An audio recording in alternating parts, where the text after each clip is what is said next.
欢迎来到恩典频道，今天要来做水饺皮。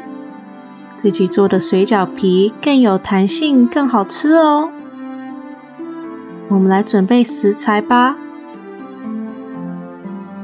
我这里有140克的面粉，加入1克的盐和80克的热水，稍微搅拌一下，再用保鲜膜盖住，让它醒10分钟。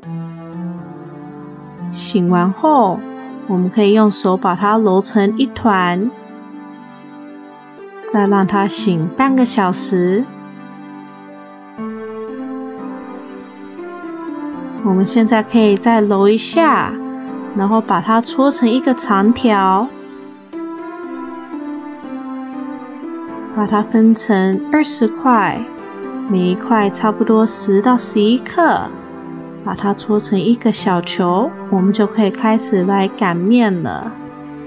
那我会建议上面撒一些面粉，再轻轻的把它擀开。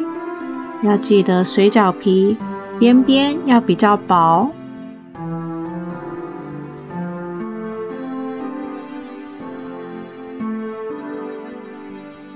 如果太黏的话，可以再多放一些面粉。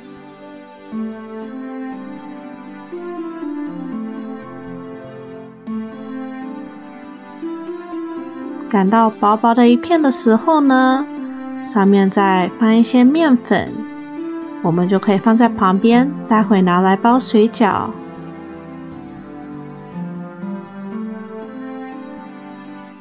我们这样就有20个水饺皮了。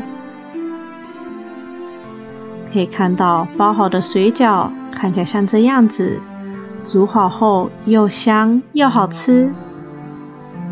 喜欢的人请订阅、按赞、开启小铃铛。我们下次再见。